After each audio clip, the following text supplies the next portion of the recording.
حبايب قلبي، لو عايزين تعرفوا الرز بلبن بالطريقة الجميلة دي وبالشكل الحلو ده تابعوني لآخر الفيديو. ازيكم يا حبايبي، عاملين ايه؟ كل سنة وانتم طيبين. النهاردة ان شاء الله هعمل لكم رز بلبن. مقاديره سهلة وبسيطة. معايا مج رز على 2 كيلو لبن. 2 كيلو لبن. لو انتوا عايزين كيلو لبن واحد يبقى نص مج رز. يبقى نص مج رز مغسول كويس ورقديه 10 دقايق ولا ربع ساعة. لكن انا عاملة مج كامل عشان كده غليت له 2 كيلو لبن جاموسي. معاهم 4 معالق قشطة بلدي. ومعاهم مج سكر. مج سكر كامل. ومعايا 4 معالق نشا. لو انتوا هتعملوا كيلو لبن يبقى نص الكميه اللي انا قايلاها.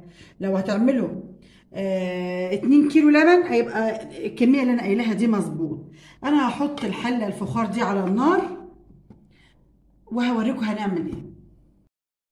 احنا كده يا حبايب قلبي حطينا مج الرز اللي احنا غاسلينه ومرقدينه في الميه في الحله عشان نطبخه على البوتاجاز. هنعمل ايه بقى؟ التكه اللي انا نسيت اقول لكم عليها ان مج الرز عايز 4 كوبايات ميه بنفس مج الرز ده. واحده وكده 2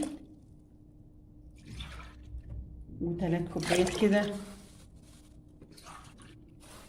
كده الكوبايه الرابعه. هنعمل ايه بعد كده؟ هنقلبه كويس الرز في الميه وهنسيبه لغايه ما يستوي ويدوب في الميه واعرفكم التكه اللي بعد كده ايه. كده يا حبايب قلبي زي ما احنا شايفين الرز قرب يختفي في الميه اللي كنا بنسويه فيها.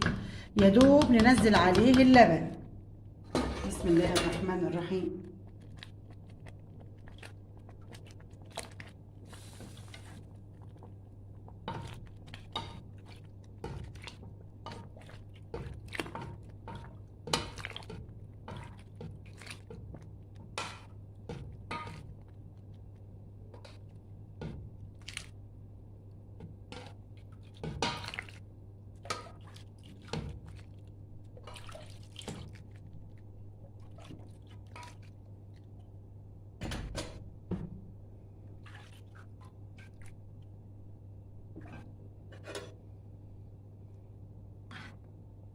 بسم الله الرحمن الرحيم.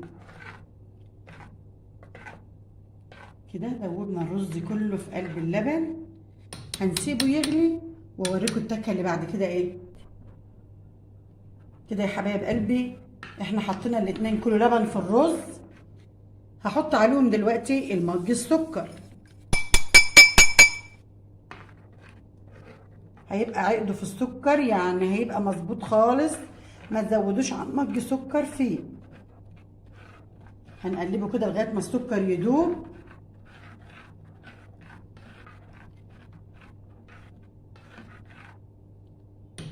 وهسيبه دقيقتين واوريكم هنعمل ايه. ما شاء الله الرز يعني ما عادش باين ان هو رز.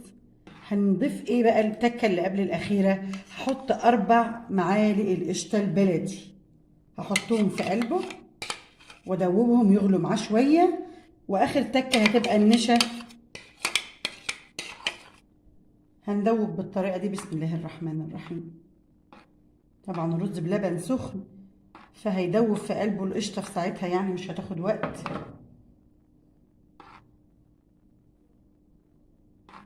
انا هسيبه يغلي مع القشطه كده شويه لغايه ما تدوب وبعدين اوري لحضراتكم احنا هنعمل ايه. زي ما انتم شايفين كده يا حبايبي خلاص ما شاء الله الرز بلبن بقى كريمي خالص خالص يعني ما عادش محتاج اي حاجه. اخر حاجه هنعملها فيه ايه علشان خلاص اوريه لكم واغرفه لكم واحمر لكم الباقي في الفرن. انا عندي ال4 معالق نشا اللي قلت لكم في اول الفيديو دوبتهم بميه. ما حدش يدوب بلبن. تحط على المعالق ال4 معالق النشا معلقتين ميه وندوبهم كده وننزلهم بالراحه. يعني حاجه بسيطه خالص كده ما ننزلش مره واحده. واحده واحده معانا كده كده. ما نزودش غير 4 معالق نشا للمج الرز وال2 كيلو لبن. ما شاء الله كده.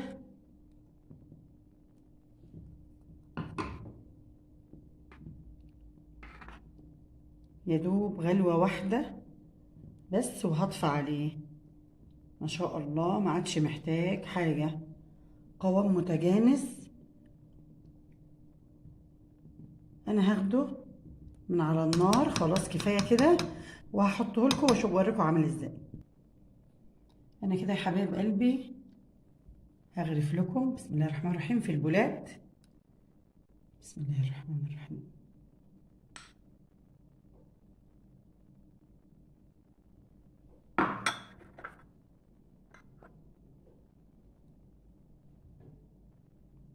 ان شاء الله ريحة ما تتوصفش، وكريمي زي اللي بيجي من المحلات اهو، كريمي ما شاء الله، وفي البيت ونضيف وللاولاد وبمنتهى السهولة، ما ياخدش اكتر من 10 دقايق.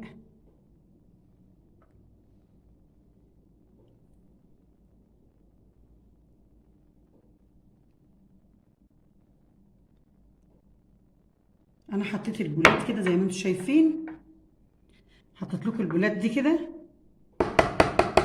انا هدخل ده الفرن احمر لكم الوش بتاعه واوريكم شكله عامل ازاي. خلاص كده يا حبايبي، انا حمرت وشها في الفرن شويه اهو. زي ما انتم شايفين الشكل ما شاء الله في الطاجن. هو كان يستحسن ان يبقى عندي طواجن فخار صغيره تخش النار، عشان مش موجوده انا حمرت الكبير ده. يبقى عندي الابيض زي ما يحبوا، وعندي اللي انا محمراه. الابيض ده هنعمل فيه ايه؟ ممكن يبقى بالعسل، نحط على وشه عسل زي ما احنا شايفين كده، نحطه على وشه عسل للي بيحبه مسكر، واللي بيحب جوز الهند نحط على وشه جوز الهند، وواحد تاني نحط عليه الزبيب، ونسيب ده ساده اللي عاوز ياكل ساده. يبقى عندنا جميع الاشكال. عملناه ب2 كيلو لبن ومج رز و4 معالق نشا واستغفر الله العظيم، وقلبناه على النار وحطينا فيه 4 كوبايات ميه، لان نص مج رز له كوبايتين.